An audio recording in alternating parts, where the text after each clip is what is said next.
Hello students, welcome to Edutab.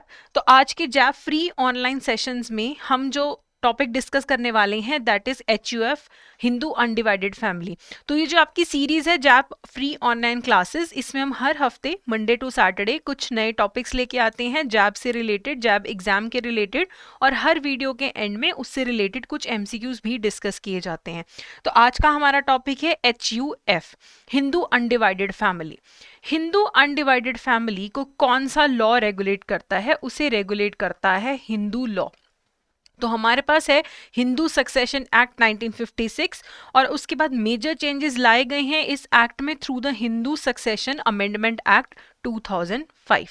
तो एक Hindu undivided family को बनाने के लिए मेन प्रोविजन क्या चाहिए कि उस फैमिली के जो भी मेंबर हैं वो एक कॉमन एंसेस्टर से आए हैं। जितने भी उसके डिसेंडेंट्स हैं, लीनियली डिसेंडेंट मेंबर्स हैं, वो एक कॉमन एंसेस्टर से आए हैं, और उस फैमिली की जो प्रॉपर्टी है उसे डिवाइड नहीं किया गया है। इस प्रॉपर्टी को जो मैनेज करता है, जो मेन मैनेजर है, उसे कर्ता बोला जाता है, और इसके जो मेंबर्स हैं वो हैं को पार्टनर्स। एक थोड़ा सा डिफरेंस हमें नॉर्मल मेंबर्स और को पार्टनर्स में देखने को मिलता है। इसमें एक एग्जांपल लीजिए, मान लीजिए ये अजय नाम के एक पर्सन है, इनकी वाइफ है सुनीता, ओके, और इनके आगे 4 बच्चे हैं, ठीक है। एक का नाम है राहुल, एक का नाम है रोहन, एक का नाम है विजय, और एक का नाम है प्रिया। तो हमारे पास 3 मेल मेंबर्स हो गए, ये एक फीमेल मेंबर हो गए। अब इन जो फैमिली के मेंबर्स हैं इनसे बन सकता है एक HUF, क्योंकि एक ही इनका कॉमन डिसेंडेंट है जो कि हैं अजय एंड सुनीता। तो अजय से ये सब डिसेंडेड हैं। तो राहुल, रोहन, विजय ये तो मेल मेंबर्स है, शादी के बाद भी ये इसी फैमिली में रहेंगे। तो मान लीजिए इसकी शादी हो जाती है किसी भी ए पर्सन से, रख लीजिए रोहन की B से, और विजय की C पर्सन से, और प्रिया की D पर्सन से शादी हो जाती है। तो अब A, B और C ये इस घर की बहुएं हैं, ये मेंबर्स होंगी इस HUF की। They will be members of the HUF, they will not be को पार्टनर्स, क्योंकि जो को पार्टनर्स हैं वो प्रॉपर्टी की डिवीजन के लिए बोल सकते हैं, लेकिन जो मेंबर्स हैं वो प्रॉपर्टी की डिवीजन के लिए नहीं बोल सकते हैं। वो अलग से हिस्सा ऐसे नहीं मांग सकते हैं, HUF तोड़ने की बात नहीं कर सकते हैं। तो अब प्रिया जो है ये भी को पार्टनर है, फीमेल है, और ये भी को पार्टनर है। अगर इसकी शादी अब D से हो गई है तो ये एक अब एक अलग HUF का हिस्सा बन गई है। तो ये शादी के बाद भी इस अजय एंड सुनीता फैमिली की को पार्टनर रहेगी। D की जो फैमिली होगी, अगर ये भी HUF है, तो प्रिया उस फैमिली में जाके मेंबर बन जाएगी, लेकिन वो को पार्टनर नहीं बनेगी। वो प्रॉपर्टी में से हिस्सा डिमांड नहीं कर पाएगी। वो यहाँ अजय एंड सुनीता वाली में से अपना हिस्सा डिमांड कर सकती है। ये मेजर चेंज लाया गया है हिंदू सक्सेशन अमेंडमेंट एक्ट 2005 के द्वारा। तो ये आपकी मेन HUF है। सारे डॉक्यूमेंटेशन करने का मेजर जिम्मा जो है एक कर्ता के हाथ में होता है। कर्ता हमेशा जो एल्डेस्ट मेल मेंबर है वही रहता है। ऑल्दो सुप्रीम कोर्ट ने हाई कोर्ट ने 2015 में ये बात बोली है कि विमेन भी कर्ता बन सकती हैं अगर eldest member of the family, एक को पार्टनर जो कि फीमेल है, अगर वो हैं तो वो भी कर्ता बन सकती है। लेकिन जो मेजर एक फायदा है HUF बनाने का कि आपको इनकम टैक्स में फायदा मिलता है, आपको वेल्थ टैक्स में फायदा मिलता है, वहां पे ये फायदा नहीं ले पाते हैं, क्योंकि इनकम टैक्स एक्ट यही बोलता है, अथॉरिटीज यही बोलते हैं कि कहीं पे भी प्रॉपर प्रोविजंस नहीं दिए गए हैं विमेन को कर्ता रिकॉग्नाइज करने के लिए, क्योंकि एक्ट में कोई मेजर चेंजेस नहीं लाए गए हैं विमेन को कर्ता डिक्लेयर करते हुए। इसीलिए अभी भी IT एक्ट ज्यादातर रिकॉग्नाइज नहीं करता है फीमेल कर्ता को प्रैक्टिकल पर्पसेस के लिए। वैसे बाय बुक चले तो कोर्ट ने बोला है कि फीमेल्स भी कर्ता हो सकती हैं। कर्ता यानी कि जो मेन मैनेजर होता है HUF का, HUF की प्रॉपर्टी का।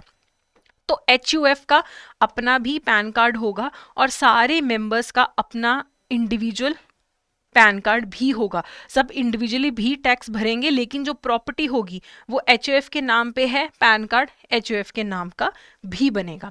तो ये एक आपकी हिंदू अनडिवाइडेड फैमिली है। एक इंपॉर्टेंट फैक्ट और है कि सिख और जैन्स को हिंदू लॉ गवर्न नहीं करता है, लेकिन इंडिया में इन्हें भी HUF फॉर्म करने की इजाजत दी गई है कि अब हिंदू, सिख और जैन्स ये भी एक HUF फॉर्म कर सकते हैं, और टैक्सेशन के काफी सारे फायदे मिलते हैं।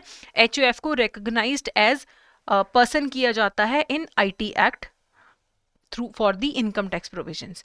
तो अब रूल्स क्या हैं अगर हमें बैंक अकाउंट खोलना है एक एचयूएफ के नाम का।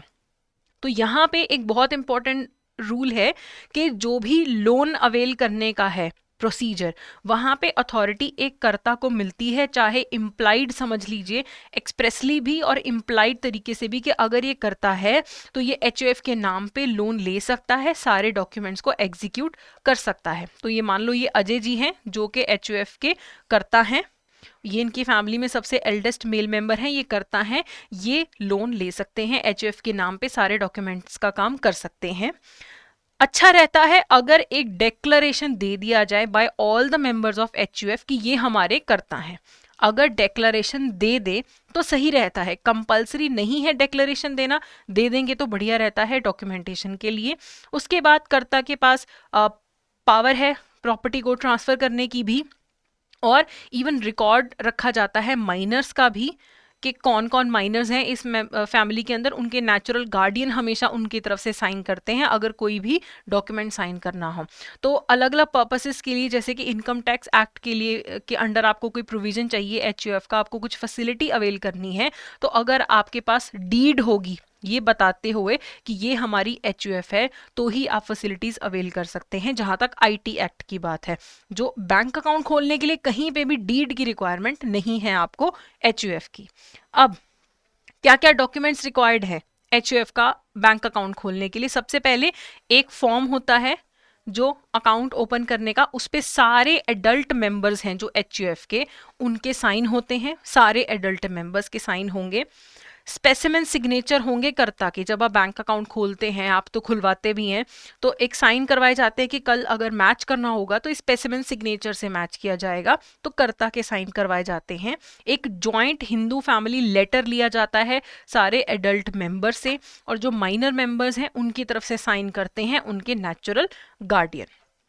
अब इसके कुछ प्रैक्टिस क्वेश्चंस कर लेते हैं एचयूएफ के related. The members of HUF are known as dash and the eldest male child is the dash, या एल्डेस्ट मेल मेंबर क्या बनते हैं? तो इट्स क्वाइट इजी कि जो मेंबर्स हैं वो रहते हैं को पार्टनर्स, और जो हमारा एल्डेस्ट मेल मेंबर होगा, मेल चाइल्ड बोल दीजिए, male member will be a better option, कर्ता बोला जाता है उन्हें, जो कि मैनेजर रहते हैं पूरी प्रॉपर्टी के।